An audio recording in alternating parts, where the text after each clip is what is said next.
नमस्कार साथियों, welcome to Mahant classes के इस ऑनलाइन प्लेटफॉर्म पर आप सभी का बहुत बहुत स्वागत है। देखिए साथियों, आज हो गए हैं 3 मई और 3 मई से संबंधित राजस्थान करंट के जितने भी टॉप मोस्ट इंपोर्टेंट क्वेश्चन रहेंगे वो सारे के सारे हम इस क्लास में डिस्कस करने वाले हैं। तो पूरी क्लास को आप लास्ट तक जरूर देखिएगा। ठीक है, चलिए तो शुरू करते हैं। एक बार हम पहले बात करेंगे 2 मई से संबंधित जो क्वेश्चन हमने कल की क्लास में किए थे उसका एक बार ब्रीफली रिवीजन कर लेंगे, फिर हम बात करेंगे आज के क्वेश्चन के बारे में। ठीक है ना। और लास्ट में इस क्लास में आपसे एक क्वेश्चन पूछूंगा, उसका आंसर आपको कमेंट बॉक्स में देना है। ठीक है, चलिए तो शुरू करते हैं आज की क्लास। देखिएगा, फर्स्ट देखते हैं यस्टरडे रिवीजन। कल का एक बार ब्रीफली रिवीजन कर लेते हैं। कल की क्लास में हमने बात की थी, हाल ही में शिक्षा संकुल स्थित राजीव गांधी विद्या भवन का नाम बदलकर क्या रखा गया। तो उसका नाम चेंज करके रखा गया है पुण्य श्लोका देवी अहिल्याबाई होलकर भवन। ठीक है।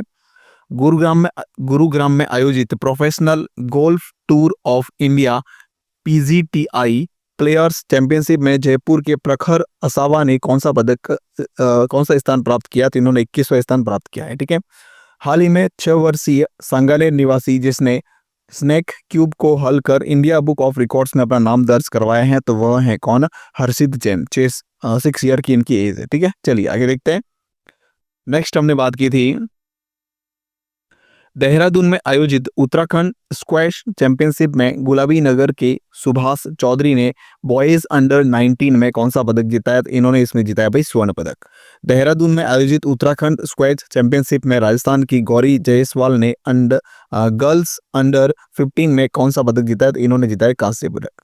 हाल ही में राजधानी दिल्ली में 23वीं कुमार सुरेंद्र सिंह स्मृति शूटिंग चैंपियनशिप में जयपुर की स्टार शूटर मानिनी कौशिक ने 50 मीटर राइफल प्रॉन महिला इवेंट में पदक जीता है। कौन सा पदक? स्वर्ण पदक इन्होंने जीता है।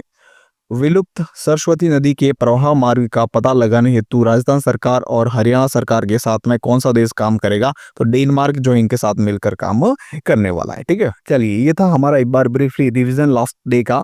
अब हम बात करते हैं आज के मोस्ट इंपोर्टेंट क्लास की तरफ बढ़ने से पहले लास्ट क्लास में जो आपसे क्वेश्चन पूछा गया था उसका एक बार आंसर देख लेते क्या है इसका आंसर। तो क्वेश्चन था लास्ट क्लास का कि doctor BML Munjal social impact award वर्ष 2024-25 के लिए राजस्थान से किसका चयन किया गया है। तो राजस्थान से विप्र गोयल का इसमें चयन किया गया है, यानी कि ए ऑप्शन इसका हमारा बिल्कुल सही रहेगा। ठीक है, चलिए अब बढ़ते हैं आगे। आज के 3 मई से संबंधित राजस्थान करंट के टॉप मोस्ट इंपोर्टेंट राजस्थान समसामयिकी के बारे में बात करते हैं। ठीक है, चलिए तो देखिएगा, सभी एग्जाम के लिए ये मोस्ट इंपोर्टेंट क्लास है। याद रखिएगा, राजस्थान का चाहे कोई भी एग्जाम हो, ये क्लास आपके लिए यूजफुल रहेगी अगर उसमें राजस्थान करंट से संबंधित क्वेश्चन का पैटर्न है तो। ठीक है, चलिए देखिएगा, फर्स्ट क्वेश्चन लिखा हुआ है, हाल ही में मुख्यमंत्री द्वारा कौन से मंदिर को धार्मिक पर्यटन केंद्र के रूप में विकसित करने की घोषणा की गई है। हाल ही में मुख्यमंत्री श्रीमान भजनलाल जी शर्मा। याद रखना, सीएम कौन है? श्रीमान भजनलाल जी शर्मा। ठीक है, श्रीमान भजनलाल जी शर्मा इंपॉर्टेंट पॉइंट है, याद रखिएगा ये। ठीक है, फिर देखिएगा तो इन्होंने जो है हाल ही में धार्मिक पर्यटन केंद्र के रूप में विकसित करने की घोषणा की है। कौन से मंदिर को? तो वह मंदिर है ब्रह्मा मंदिर, जो कि कहाँ स्थित है? अजमेर के अंदर। ठीक है, तो यहाँ पे हमारा ए ऑप्शन जो इस क्वेश्चन का बिल्कुल करेक्ट रहेगा। ठीक है, चलिए आगे बढ़ते। नेक्स्ट देखिएगा, इसके कुछ इंपोर्टेंट पॉइंट्स दे रखे हैं, देख लेते हैं एक बार इसके बारे में भी। राजस्थान में अजमेर जिले के पुष्कर में ब्रह्मा मंदिर कॉरिडोर तैयार किया जाएगा। पुष्कर में ब्रह्मलोक कॉरिडोर 3 साल में यानी कि 2027-28 तक जो है ये बनकर तैयार हो जाएगा। ठीक है, इसे 3 चरणों में पूरा किया जाएगा। ब्रह्मलोक में ब्रह्म मंदिर से ब्रह्म घाट को जोड़ते ओपन पाथ वे बनेंगे। ओपन इसमें जो है पथवे बनेंगे, जिसमें सभी 52 घाटों से शेड हटेंगे। मार्बल की पक्की छतरियां जो है वो भी बनाई जाएगी। तो इस प्रकार से जो है ये पुष्कर के अंतर्गत जो ब्रह्म मंदिर कॉरिडोर तैयार किया जाएगा। ठीक है, चलिए आगे देखते हैं। नेक्स्ट क्वेश्चन देखिएगा, सेकंड क्वेश्चन लिखा हुआ है, कृष्ण गगन पथ के राजस्थान रूट पर कुल कितने मंदिर होंगे। कृष्ण गगन पथ जो है उसमें राजस्थान रूट पर कुल कितने मंदिर होंगे। तो इसमें टोटल 8 मंदिर होंगे, जो कि राजस्थान रूट पर, यानी कि बी ऑप्शन इस क्वेश्चन का हमारा बिल्कुल करेक्ट रहेगा। ठीक है, चलिए देखते हैं इसके बारे में क्या कुछ इंपॉर्टेंट पॉइंट्स दे रखे हैं। तो इंपॉर्टेंट पॉइंट है इसके बारे में, कृष्ण गगन पथ के राजस्थान रूट में 8 मंदिर होंगे। पथ का निर्माण यूपी, MP और राजस्थान सरकार, ये तीनों ही सरकारें जो है मिलकर इसका निर्माण करने वाली, इस पथ का निर्माण। ठीक है, कौन सी सरकार? याद रखना, यूपी यानी उत्तर प्रदेश, मध्य प्रदेश और राजस्थान की सरकार। ठीक है, धार्मिक पर्यटन को बढ़ावा मिलेगा इससे, और सांस्कृतिक धरोहरों को संरक्षित में भी इसमें मदद मिलेगी। ठीक है, चलिए नेक्स्ट देखते हैं। अब देखिए इसमें जो 8 मंदिर है वो कौन कौन से मंदिर इसमें शामिल है, तो एक बार देख लेते हैं ये भी। तो देखिए एक तो मंदिर है फर्स्ट बिहारी जी का मंदिर भरतपुर के अंतर्गत, कैला देवी का मंदिर बयाना भरतपुर में, फिर है जगन्नाथ जी का मंदिर करौली में, त्रिनेत्र गणेश जी का मंदिर सवाई माधोपुर के अंतर्गत, केशवराय पाटन मंदिर बूंदी है, मधुराधीश मंदिर कोटा, मदन मोहन मंदिर करौली, ठीक है, द्वारकाधीश जालरा पाटन का मंदिर, ठीक है। तो ये टोटल जो है 8 मंदिर जो है इसमें शामिल होंगे, ठीक है। चलिए आगे बढ़ते हैं, नेक्स्ट देखते हैं। थर्ड क्वेश्चन लिखा हुआ है, हाल ही में नई दिल्ली में आयोजित द्वितीय एशियन योगासन स्पोर्ट चैंपियनशिप में राजस्थान के किस जिले के अंजलि बिश्नोई व ऋतिक बिश्नोई ने स्वर्ण पदक जीता? ये दोनों जो है भाई बहन है, याद रखना ये दोनों ही कौन है, भाई बहन है, जिन्होंने यहाँ पर जो है स्वर्ण पदक हासिल किया है, ठीक है।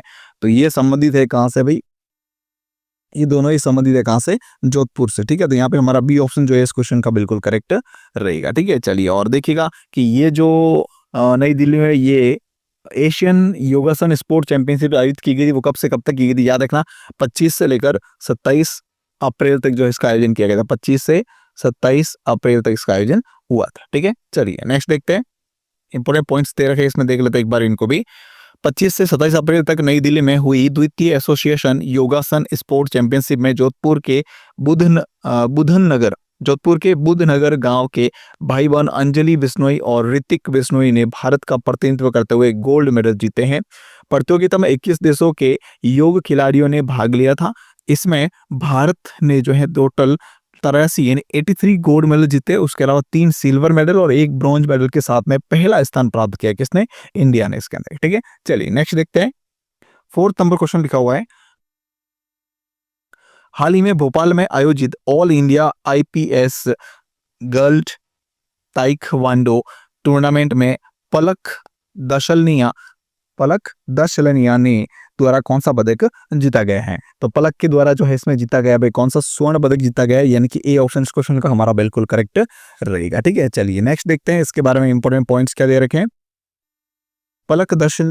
पलक दशलनिया जो है वो जयपुर से संबंधित है। ये कहाँ पर आयोजित हुआ था, याद रखना भोपाल के अंदर जो संस्कार वैली स्कूल है वहां पर इसका आयोजन किया गया था। प्रतिस्पर्धा जो है अंडर 17 थी, जिसमें 52 से 55 किलोग्राम भार वर्ग की आयोजित की गई थी, ठीक है ना। अंडर 17 वर्ग में बेस्ट फाइटर ट्रॉफी का खिताब भी जो है इन्होंने जीता है, किसने, पलक ने, ठीक है। पहले ही ये जीत चुके हैं, ठीक है। चलिए नेक्स्ट देखिएगा, 5th नंबर क्वेश्चन लिखा हुआ है, हाल ही में मुख्यमंत्री श्री भजनलाल शर्मा द्वारा राज्य को वर्ष 2030 तक 350 बिलियन डॉलर की अर्थव्यवस्था बनाने हेतु किस बैंक के साथ में एमओयू किया गया है? तो इसके लिए जो है एशियाई विकास बैंक के साथ में एमओयू हुआ है, यानी कि यहाँ पे ए ऑप्शन जो है इसका बिल्कुल हमारा सही रहेगा, ठीक है। चलिए देखते हैं इसके बारे में क्या और इंपोर्टेंट पॉइंट्स दे रखे। इंपोर्टेंट पॉइंट्स है, एडीबी देगा राजस्थान के सड़क, पानी और शहरी विकास में सहयोग, ठीक है ना। प्रदेश को 2030 तक 350 बिलियन डॉलर की अर्थव्यवस्था बनाने का लक्ष्य प्राप्त करने में एशियाई विकास बैंक एडीबी महत्वपूर्ण रणनीतिक साझेदारी निर्वाह करेगा।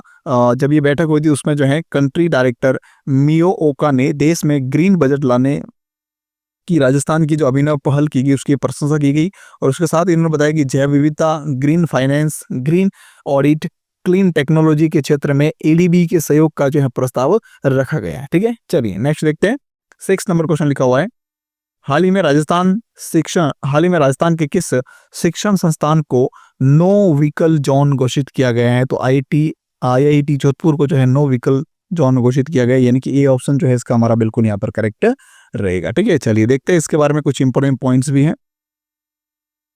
राजस्थान के मरुस्थलीय क्षेत्र में स्थित आईआईटी जोधपुर देश के सबसे हरित और पर्यावरण संवेदनशील संस्थाओं में गिना जाने लगा है। संस्थान ने अपने 800 एकड़ में फैले परिसर को नो व्हीकल जोन घोषित कर दिया है। इसमें अब 5000 से अधिक छात्र, फैकल्टी और स्टाफ केवल साइकिल का उपयोग कर रहे हैं। साइकिल के प्रयोग से न केवल ये जीव सुरक्षित है बल्कि कैंपस में एक शांत, प्रदूषण मुक्त वातावरण भी बना हुआ है, ठीक है। इंपॉर्टेंट क्वेश्चन है, ये याद रखिएगा, ठीक है। चलिए नेक्स्ट देखिएगा, लास्ट क्वेश्चन लिखा हुआ है, मारवाड़ इंटरनेशनल सेंटर में लॉन्च आशा ऐप का उद्देश्य क्या है? तो इसका उद्देश्य है मरीजों को घर बैठे सही उपचार के लिए गाइड करना, ठीक है। तो यहाँ पे हमारा सी ऑप्शन जो इसका बिल्कुल सही रहेगा, ठीक है। तो ये थी हमारी आज की राजस्थान करंट की क्लास, इस कंप्लीट हो चुकी। अब आपके लिए क्वेश्चन है, इसका आंसर आपको कमेंट बॉक्स में बताना है। तो क्वेश्चन लिखा हुआ है आपके सामने, बजट 2025-26 में राजस्थान के किस जिले में साइबर थाने खोले जाने की घोषणा की गई है। तो ऑप्शन आपके सामने दे रखा है, जो भी ऑप्शन आपको करेक्ट लगे उसको कमेंट बॉक्स में बताना है, ठीक है। चलिए, थैंक यू सो मच पूरी क्लास देखने के लिए, आपका बहुत बहुत धन्यवाद। इसकी पीडीएफ आपको टेलीग्राम पर मिल जाएगी, टेलीग्राम का लिंक मैंने वीडियो के डिस्क्रिप्शन में दे रखा, वहां से आप उसको ज्वाइन कर लेना, ठीक है। चलिए, थैंक यू सो मच।